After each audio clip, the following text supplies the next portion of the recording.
Today we're going to be taking a look at a 2024 Toyota 4Runner Limited. Let's get started. Just like I said last year, I'm going to say it again this year, this is probably going to be the last year of this body style 4Runner. Toyota has been slowly updating all of their trucks. Firstly, they came out with that new Tundra, then the Sequoia. Now for the 2024 model year, we have the new Tacoma coming out. And so this is probably going to be the next one to get the update from Toyota. This body style has been around for over 10 years. I think it came out in 2009 or 2010. So the 4Runner hasn't had any major changes in the last 10 plus years, just minor changes here and there throughout the years, which isn't necessarily a bad thing because 4Runners are known for their extreme reliability. Under the hood of this 4Runner, we have the 4-liter V6 that makes 270 horsepower and 278 pound-feet of torque. It's rated at about 17 miles per gallon, and it has a 5-speed automatic transmission. This one is a full-time 4-wheel drive, unlike the part-time 4-wheel drive systems that we see in the SR5, TRD Off-Road, TRD Sport, TRD Pro. All of the other 4x4 4Runners are part-time systems, so you can switch them around between being in 2-wheel drive and 4-wheel drive. The Limited is the only one where if you get the 4-wheel drive Limited, it's always going to be in 4-wheel drive. And the 2024 4Runner 4x4 Limited starts at $51,725. This one here as spec'd has an MSRP of $53,794. In this overview video, I'm going to take you guys on a tour around this 4Runner Limited here, and then we're going to jump inside and talk about some of the features. So I wanted to start off by talking about this paint color, because for those of you that are unaware that Toyota added this paint color to the 4Runner lineup this year, this is the underground color, which was available last year and I believe this year as well on the Camrys and the Corollas. So it's a relatively new color that Toyota has added, and this one here is replacing the magnetic gray metallic, which was a sort of a fan favorite on the 4Runners.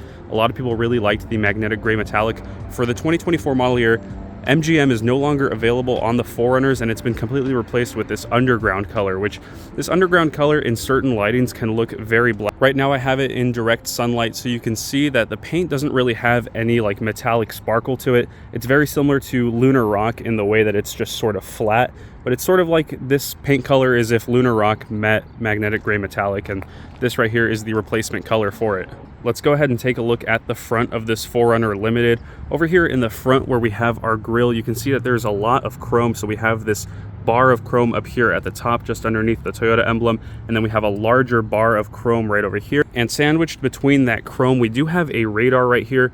This does have Toyota Safety Sense P, which is a really old system of Toyota Safety Sense, but it does give you the basics. So you get highway speed, radar cruise control, lane depart assist, pre-collision system, and automatic high beams. So you do get those basic safety features using this radar right here and the camera that's up on the windshield. And moving to the bottom of this grille, there is a front-facing camera right here because this 4Runner Limited does have the panoramic view monitor. So when you're in reverse or when you're driving at slow speeds, you can have it show you everything that's around the 4Runner. This 4Runner Limited also has front and rear parking sensors, so we can see the front ones right here. Just above that, we have our LED fog lights, and then even higher up above, we have our LED headlights with an LED daytime running light. The hood does bulge up a little bit towards the center. There is no hood scoop on the Limited, unlike how it is on the TRD Off-Road and the TRD Pro, which have those non-functional hood scoops in the center, which do look pretty cool. The Limited doesn't get any of that. Up on the windshield, we have our wipers right here. Underneath the wipers, we do have these de-icer lines. So there's a button inside you can press to de-ice these from your windshield. And then at the very top, you can see that front-mounted camera. Like I said, this does have Toyota Safety Sense P. Moving along to the side, the Limited 4Runner gets these 20-inch alloy wheels, and the tire size here is 245/60 R20. Let's go ahead and take a look at the side mirror over here, which does have a turn signal indicator built into the side. And there is also another camera underneath the side mirror so that when you turn on that panoramic view monitor, you can see what's on the side of the 4Runner. And going around the mirror, we do have blind spot monitors as standard. The Limited 4Runner has a lot of chrome around it, so you can see right here on the bottom of the windows, there's some chrome that sort of stretches all the way out to the back of these rear doors.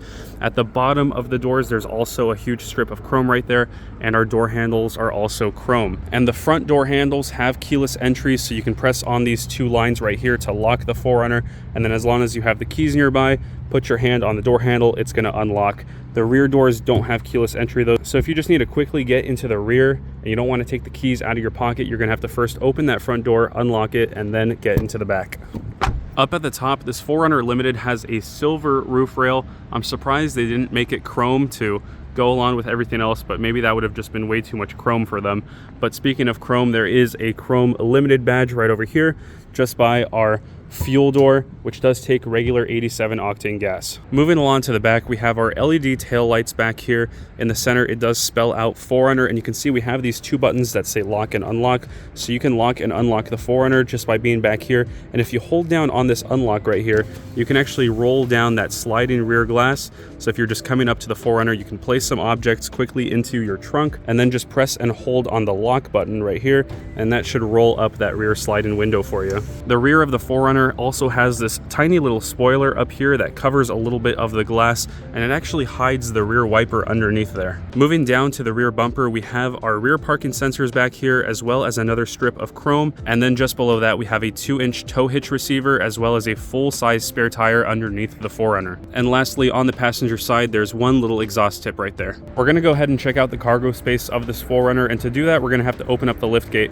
So for those of you wondering, the 4Runner does not have an automatic lift gate, so there's no button to automatically open it for you. If you look at the key, there's also no button to open up the lift gate. You just have lock, unlock, and then your alarm.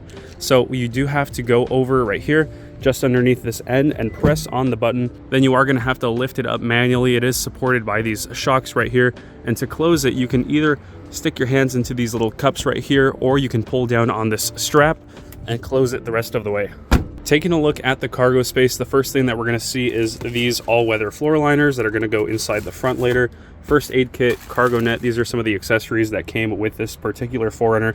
But one of the things that'll stand out here in this cargo area, if you're used to these 4Runners, is that this one is raised up a little bit higher than most other 4Runners, and that's because this one does have the optional third row seating. So you can see we have 2 extra seat belts in the back here, because we do have a third row that can be folded up in this 4Runner. If we look underneath this rear floor mat, you can see that you can actually pull up 2 extra seats in the back here. This is optional on SR5 4Runners and limited 4Runners. On this one, I think it adds somewhere around $1,300 to the MSRP if you do want this optional third row, but it does eliminate a little bit of cargo space if you do have them, because they're going to take up a little bit of space when they're folded down. Back here, we also get a JBL speaker, 12-volt power outlet, and a household-style 120-volt power outlet. Next up, we're going to go ahead and jump inside the 4Runner and talk about some of the interior features. As usual, we're going to start with this door panel first. So starting at the very bottom, you can see we have a lot of space here for water bottles or any cups. Then we have over here off to the side another interior speaker. This right here is one of the 15 JBL speakers. It's a 15 speaker system. Just above that, you do have 2 positions for memory seats on the 4Runner Limited, and you can see a small little shelf where you can place some smaller objects like keys and things like that. We do have chrome on the door handle as well, so the chrome theme does continue inside. We also have auto up-down windows on all 4 corners, lock and unlock, as well as our window lock button. Let's go ahead and take a look at the seats next. These right here are full leather seats. They're not the Softex material that Toyota uses, which is that fake leather. This is real leather, and you can see that the seats also do have perforation in them. We'll show you later, but these are heated and cooled seats. We do also have some white stitching going along the seats, and both the driver and the passenger seat are powered, but only the driver's seat is going to get the lumbar support. And also down here, before we fully get in, we can take a look at some of these things. We do have one of these foot parking brakes, so it's not an electronic parking brake like you're probably used to in modern day cars. Hood release is right up here. Then moving up a little bit, we do have a button where you can press to turn on the panoramic view monitor. There's a blank switch over here, on and off button for that big power outlet that we saw in the cargo space. This button right here is going to turn on your windshield wiper de-icer. Mirror controls are right over here as well.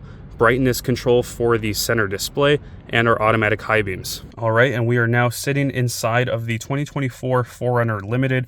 We can take a look at this steering wheel over here, which is fully leather wrapped. The sides even have perforation in the leather right here, and then the top and the bottom is just regular leather.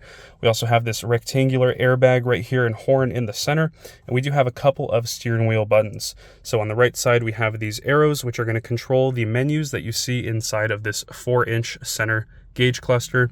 On the left side over here, you do have some controls for things like volume and skipping tracks when your phone is connected. You can use a voice assistant right here, mute the audio. This button over here on the side lets you save a favorite page in that 4-inch cluster. So if you do have a page that you visit frequently, you can save it as a favorite and press this button to visit that page. And on the bottom of the steering wheel, we have 2 buttons right here to pick up and end phone calls. This one right here is going to turn on your radar guided cruise control, and this one turns on or off your lane depart assist. Cruise control is also behind the steering wheel, just like one of these old school Toyotas where you press them in, push them down to set your speed. Behind the steering wheel on the left side, you can see that there are automatic lights.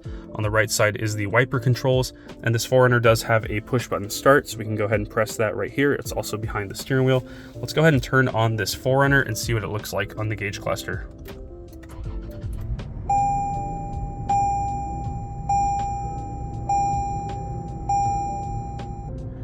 So a small little 4Runner animation plays over there, but we do have these large gauges right here. We have our tachometer on the left, engine temperatures over there, fuel gauge just to the right of that 4-inch screen, and then we have our speedometer over on the right side. And like I said, we can use these arrows right here on the right side of the steering wheel to just control some of the menus and different things that we're seeing inside of this gauge cluster.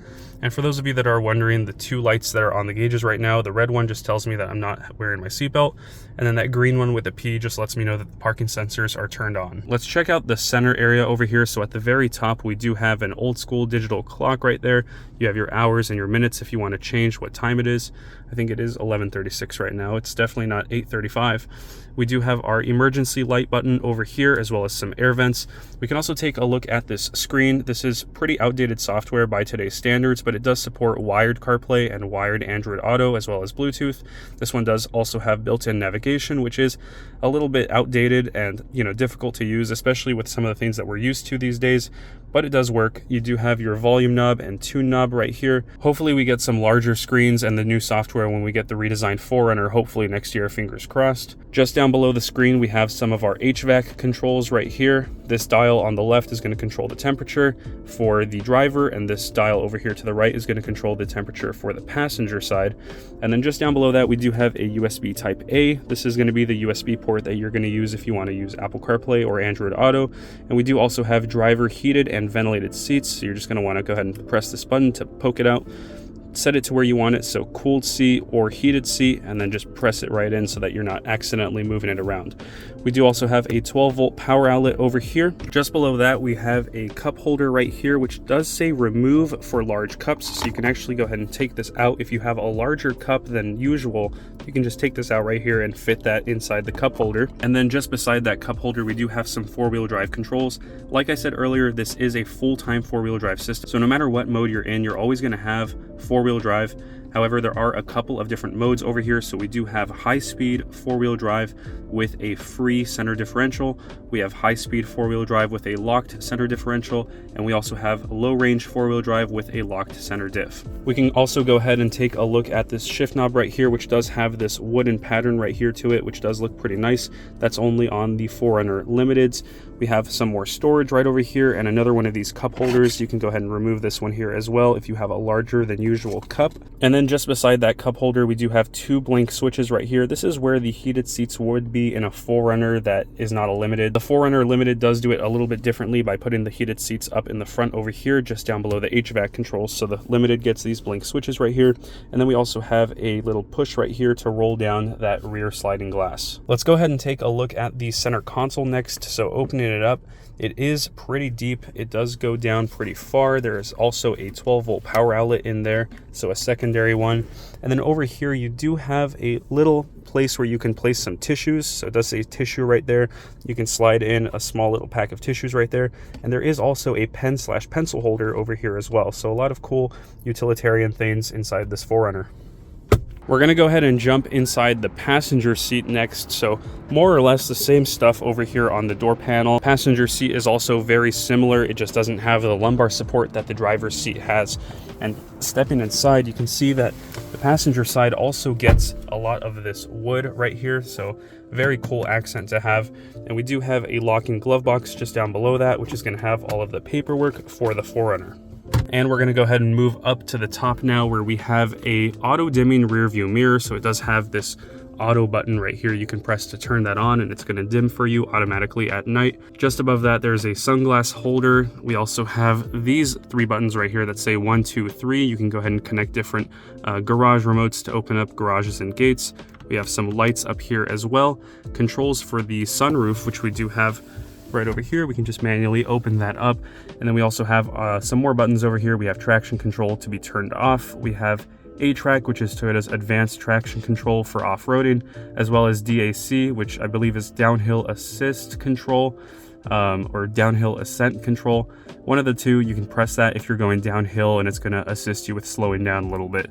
We also have an emergency SOS button right over here. Let's go ahead and take a look at the visors as well, which you can swivel around. You can't fully extend them, but they do have a little bit of extra coverage right here. And these visors also do have a mirror and a light as well. We're also going to briefly take a look at the second row as well. So we have a much smaller door panel here with our window button, more chrome on the door handle, small little storage shelf, more cup holder space right here as well. We do have some nets right here behind the driver and the passenger side, so you can store some objects. Second row also gets some air vents back here, as well as 2 USB-C ports. We can fold down this center seat if we're not using it to get an armrest, and open this up right here for 2 cup holders. And because this 4Runner has the third row seating, the second row does function a little bit differently, so it doesn't kind of roll over like some of the other 4Runners do to give you more space. This second row is actually on rails, so you can actually slide the seats forward and back. And they do also have this little release on the side right here, where you can kind of just slide the seats forward, so if you are using that third row, it's going to make for a little bit of an easier entrance in there. And you can still fold this second row down flat so that it's even with that third row when it's folded down. But like I said earlier, unlike the other 4Runners that don't have the third row seating, the whole seat doesn't kind of like roll up and forward into the front seats to give you maximum space. So that's going to do it for today's video on the 2024 Toyota 4Runner Limited. If you guys enjoyed this very quick and brief overview of the 4Runner, be sure to give it a like and subscribe to the channel. That really helps out a lot if you guys subscribe to the channel, and I will see you guys all next time. I realize now, after finishing the whole video, that I forgot to show you guys what the reverse camera and the panoramic view monitor looks like. So we're going to go ahead and just get the 4Runner on. We're going to pop it into reverse, and we're going to take a look at this reverse camera. It is pretty low quality, and over here on the right side, it does have that panoramic view monitor. So you can see as I start to move back a little bit, you can sort of get an idea of what the quality is like. And the way that this panoramic view monitor works is it's using some of the cameras around the 4Runner. So we have that front camera, the cameras underneath the side mirrors, and that reverse camera, and it's sort of piecing that all together to make this picture.